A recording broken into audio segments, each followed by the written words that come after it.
Hey everybody, this is Doc Rico, and today I like to talk about what you do next once you decide that you want to convert your digital paintings or your digital art to canvas or to print. I asked myself that same question about 3 or 4 years ago when I started down this path of digital painting. So as a photographer, I had many options, and I could have gone with different companies, whether it be online or regular stores here, local stores, um, and then you looked at what you call framing. But as a digital artist, I realized that the paper that you use for digital art is different than the paper you use for photography. And let me explain a little bit. Photography, a lot of times you're looking for something that's more of a gloss, a nice shine. If you do black and white, you might do something with like a silver type of paper to get that white and very shiny. But with um, paintings or digital painting, which is not a reproduction, but an actual um, limited series or original print. How do you go about representing that? And this is one of the questions I asked myself early on in my journey, and it took a while to through different print companies that I worked with to get something, a process in which I was comfortable with, and something that I can say this is the top quality. This is, um, you know, I'm trying to represent my fine art on paper, and this does the trick. If you look at some of my artwork, you can see very detailed layering. I use a process called glazing. When I was growing up, my uncle painted, very expensive apartment buildings and condos in Manhattan to very wealthy people, and he did this glazing, marbleizing technique where he made a wall look like marble. And I saw as a kid how he went layer upon layer upon layer. Later on, as I'm learning about, art and art history, I start realizing that a lot of the academic painters in France in the 18th and 19th century, or more like 17th and 18th century, use a glazing technique. The Dutch also did the same thing, a glazing technique, so the art would shine. If you ever go to museums and you see artwork, Americana artworks, 18th, 19th century, you see this beautiful shine. Looks like it's super varnished, but it reflects light. So that's called a glazing technique. And so I applied that layer upon layer upon layer upon layer in my digital paintings. And if you see it, if you blow it up really close, you're going to start seeing all these intricate little details of the artwork that I do. So now, how do you represent that on paper? And I've done it with canvas, and I like it with canvas.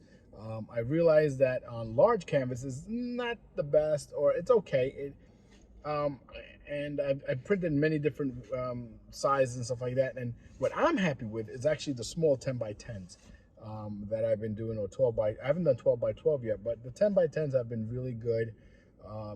But I really do want to blow up some of my artwork in like 30 by 30.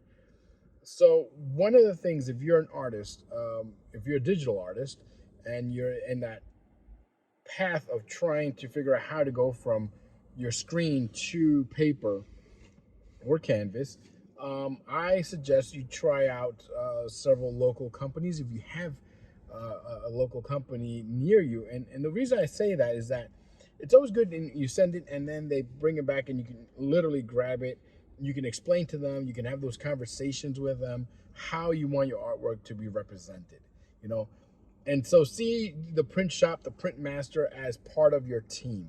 So it's not just you working on your artwork, but now you have a team of people who are helping you get to that goal. And I had to learn a lot of this process from reading about Andy Warhol, who did his work in screen printing, and how he worked with a master printer, printmaker, to learn about the techniques that he ended up using later on, and he actually hired the individual. I'm not there yet, Hopefully one day I would have one of these huge, 60-inch printers. I can do some very large print. But for now, I work with a print shop, and they do phenomenal work. So for me, some of my best work has come out of paper, and it's different. Fine art paper is different than photography paper. It's mostly matted, and it is textured, and I want to make sure I have good texture because I want the the print to look like a painting. That's where I am. If you look at my artwork, it looks like a painting. It looks like something that was photographed and then brought into digital. But no, it was done 100% by painting. Now, as many of you see my work, I take photos as my reference sources and then convert them. I manipulate the colors to try to bring some color emotion within the colors, and then I do a large amount of layering with my artwork. So, with that said, I want to make sure that my prints have the same feeling as if it was really painted on paper. And so for me, the cotton rags are the best type. And there's many different companies that provide different types of cotton rags. So you have to see how you want it. Now, some digital artists their stuff is flat. Their painting is flat. In other words, if it's uh, the person's face is just one color, there is no gradient, no shading, no nothing, and that's fine. There's a lot of great work. If you have a lot of anime stuff, there's a lot of flat coloring in the paint work, and that's fine, and that it can be represented in the work as well. But if you're looking to add layering and make it look like an actual painting, I suggest you go with cotton rag. But do your homework. Print small. I always advise to print small, just to see it because it costs doesn't cost as much as if you do like a 30 by 30 or something bigger. You don't want to start out with a huge print and then you say, well, I don't like the way it looks, and now you spend $100 to $200 on a print, especially if it's on canvas. It can get expensive. But I would start with paper, take a look at it, and if you're interested in buying your own, printer, make sure it's a pro printer. Make sure you work with the company to get you the paper that you need to work with the stuff you're doing. As of now, I'm not there. I prefer sending it to somebody else, a print master, and let them take care of that piece. I've done all the work. Let them work with that. And for me, I make sure that I have the top quality framing and also glass. And more importantly, the glass. Um, you don't want the glaze. So if I move over, you see how that glaze, that reflection of the glass. No, you don't want. You want something like this where you see very little reflection in your painting, and that you only get with museum quality glass. It's a little more expensive, but it's worth it, especially when you create your pieces and you want to represent it as not just a print, but a whole um, package of product in itself. And you're like, oh my God, why do you call it a product? Well, it is a product, but there's a branding to it. There's, the seal of high quality. And so if you want to go from being a digital artist just on computer and be a fine art digital artist and take your work to the next level, I advise you not only to do the prints, but also put it and do the whole thing from framing all the way through, because you want people to see the way you see it, and that was, but the frame, you don't want to frame it because it might not match someone's house decor. No, my artwork's not house decor. There is a significance to the pieces that I do. It's part of my story. It's part of the story of many people like that grew up in my era. I'm a Gen X person, and a lot of my work is based on album covers, songs, and my collection is called Album Cover because I use a lot of songs to incorporate with my artwork at the title and the artwork to bring feelings and emotions of the past and a little bit of nostalgia. So I want people to admire the work completely, framing, glass, the print, everything from beginning to end. I don't want them to get a print and then I said, well, now I have to go frame it. I've done that in the past as I was starting my process. I was like, well, maybe I can do the print, but a little bit cheaper and stuff like that. And then I asked, hey, did you frame it? He goes, oh, I haven't sent it out and framed yet. And I can tell you personally because I have bought some prints and it took me forever to frame it, and yeah. And so I rather provide everything from beginning to end to help, you know, the collector not have to worry about it. All they got to do is figure out where they want in their home, and that is it. And I use very simple colors because I want to make sure that the artwork stands out and it's not about the framing. Sometimes you have these very, very elegant framings, which is beautiful. I love them. I have some in my house, and it's a whole package, a whole deal, and it's great. But I want to make sure that the collector just focuses on the artwork and not the frame.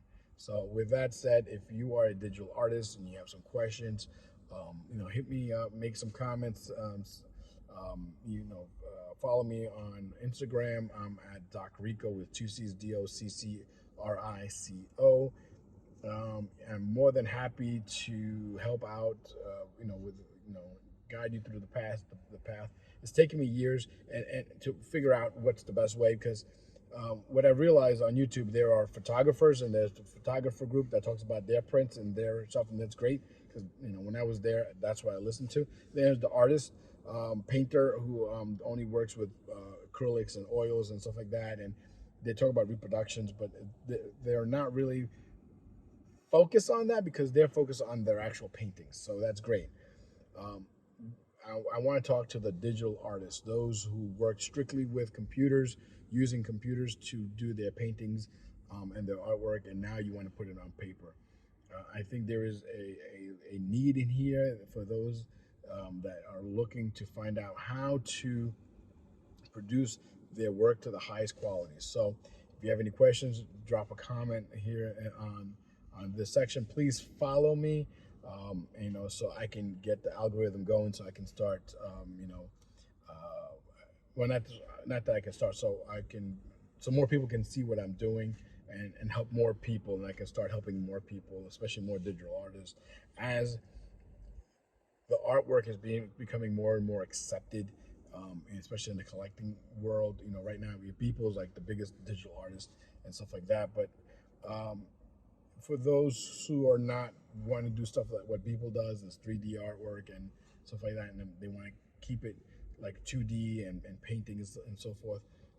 There's still a way to do it and a way to make a living at it. So if you have any questions, please hit me up. I'll be more than happy to help. Thank you for your time. And once again, have a great day.